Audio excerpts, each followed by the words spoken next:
আসসালামু আলাইকুম গাইস, ভিডিওর থাম্বনেল এবং কি মোটিভেশন দেখে বুঝতে পারছেন আজকের এই ভিডিওটা কি নিয়ে হতে চলেছে। আমরা যাব কুমিল্লা চান্দিনা আপনবাড়ি ইগো পার্ক। কিভাবে যাবেন, কত টাকা গাড়ি ভাড়া, আজকের এই ভিডিওতে বিস্তারিত তুলে ধরবো।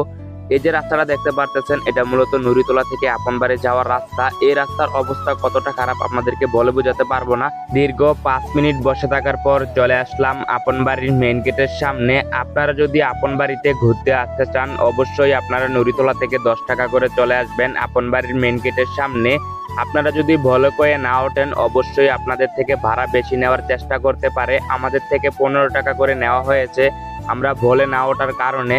এখন আমরা চলে আসলাম আপনবাড়ির মেইন রিসোর্টের সামনে। এই জায়গায় আপনারা পেয়ে যাবেন টিকিট কাউন্টার। আপনাদের থেকে প্রতি জন পিস টিকিট 50 টাকা করে নিবে। এই জায়গায় আপনারা আরো পেয়ে যাবেন একটি গাড়ির পার্কিং জায়গা।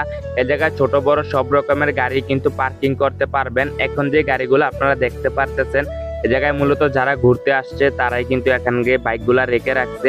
আরো কিছুক্ষণ পর প্রচুর পরিমাণে গাড়ি আসবে। আমরা একটু আগে চলে আসছি, এই জন্য আপনারা গাড়ি দেখতে পারতেছেন না। একটু সামনের দিকে আসার পর আপনারা পেয়ে যাবেন বিশাল বড় একটা রেস্টুরেন্ট। এই রেস্টুরেন্টে আপনারা খাওয়ার জন্য কোনো কিছুরই কিন্তু কমতি পাবেন না। আপনারা পেয়ে যাবেন এই পার্কে দেশি বিদেশি হাঁস মুরগি। এই পার্কের সামনেই কিন্তু বিশাল বড় একটা সুইমিং পুল আছে। এই সুইমিং পুলের চারকানিতে 4টা বিশাল বড় বড় দোলনা আছে।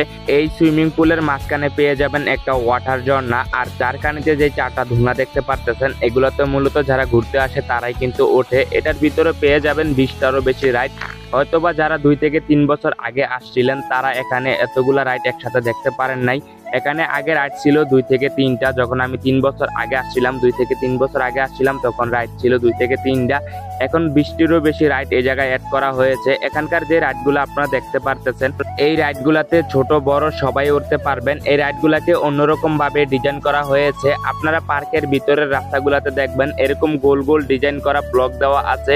এই ব্লকগুলা দেওয়া মূলত বৃষ্টির সময় যত হাঁটা চলা করা যায় এটার ভিতরে। এই যে আপনারা জায়গাটা দেখতে পারতেছেন খালি মাঠের, এই জায়গাটা রাখা হয়েছে বিয়ের মুসলমানির অ্যারেঞ্জমেন্ট করার জন্য। আপনারা চাইলে এই জায়গায় যে কোনো রকমের অনুষ্ঠান করতে পারবেন। আপনাদের অনুষ্ঠানের সৌন্দর্যের জন্য আপনারা যে কোনো রকমের ডিজাইন করতে পারবেন এই জায়গাটাতে। আপনাদের যদি জায়গা পছন্দ না হয়, আপনাদের জন্য আছে এই জায়গাটা। আপনারা চাইলে এই জায়গাটাও ভাড়া নিতে পারবেন। এই জায়গার চারকানিতে 4টা ক্যামেরা লাগানো আছে। আপনারা যে খালি মাঠটা দেখতে পাচ্ছিলেন, ওই জায়গায় কোনো ক্যামেরা লাগানো নাই, এই জায়গায় আছে। আপনারা চাইলে আপনাদের পছন্দ মতো জায়গা ভাড়া নিতে পারবেন। এই জায়গার সামনেই পেয়ে যাবেন একটা ব্যানার। এই ব্যানারে পেয়ে যাবেন হোয়াটসঅ্যাপ নাম্বার দিয়ে পার্কের মালিকের সাথে যোগাযোগ করতে পারবেন। আপনারা পার্কের ভিতরে হাঁটাচলা করার জন্য যে জায়গাগুলো দেখতে পারবেন, এই জায়গার প্রত্যেকটা গাছের নিচে কিন্তু একটা করে মাছা দেখতে পারবেন। এই জায়গার আসল সৌন্দর্য তো এখন পর্যন্ত তুলে ধরা হয় নাই। এখানে বিশাল বড় একটা সুইমিং পুল দেখতে পারবেন। এই সুইমিং পুলের মাঝখানে একটা ব্রিজ দেখতে পারবেন। এই ব্রিজটা এখন পর্যন্ত অনেকবার ভাইরাল হয়েছে। এখানে সবাই আসলে এই জায়গায় কিন্তু ছবি তুলে। আপনারা চাইলে এখানে ছবি তুলতে পারবেন ডিএসএলআর দিয়ে। প্রতি পিস ছবি আপনাদের থেকে 5 টাকা করে নিবে।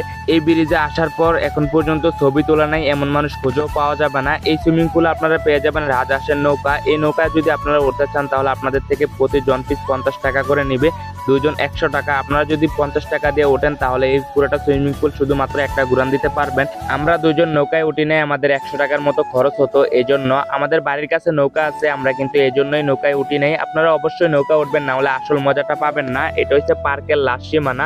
এই পার্কের সৌন্দর্যের জন্য এখানকার যতগুলা বেড়াই আপনারা দেখতে পারবেন, বেশিরভাগ বেড়াই কিন্তু বাঁশ এবং কি মুলি দিয়ে দেওয়া। এখন আমি আপনাদের সামনে এমন কিছু ঘর তুলে ধরার চেষ্টা করব। এই ঘরগুলোর সৌন্দর্য আমি আপনাদের সামনে বলে বোঝাতে পারবো না। এরকম ধরনের ঘর আজ থেকে 50 থেকে 100 বছর আগে দেখা যেত। এখন তো এরকম ঘর দেখাই যায় না।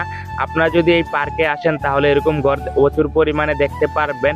আরো পেয়ে যাবেন এই পার্কের ভিতরে গেট ফুল গাছের ঘর। এই ঘরের ভিতরে ছবি তুললে প্রচুর পরিমাণে সুন্দর হয়। আবারও বলতেছি, আপনারা যদি ছবি তুলতে চান, তাহলে এই জায়গায় ডিএসএলআর দিয়ে ছবি তুলতে পারবেন। প্রতি পিস আপনাদের থেকে ছবি 5 টাকা করে নিবে। এখানকার ঘরের ডিজাইনটা কিন্তু গোল করে বানানো হয়েছে গেট ফুল গাছ দিয়ে। এখানকার ঘরগুলা প্রচুর পরিমাণে সুন্দর, প্রাকৃতিক সৌন্দর্য দিয়ে এখানকার ঘরগুলা বানানো। এই পার্কের ভিতরে আপনারা বিশাল বড় একটা ফুচকার দোকান পেয়ে যাবেন। এখানে যে শুধু ফুচকা পাবেন এটা না, আপনারা এই জায়গায় চটপুরিও পাবেন, ফুচকাও পাবেন, বাচ্চাদের জন্য চিপস জুস বিভিন্ন জিনিস পাবেন।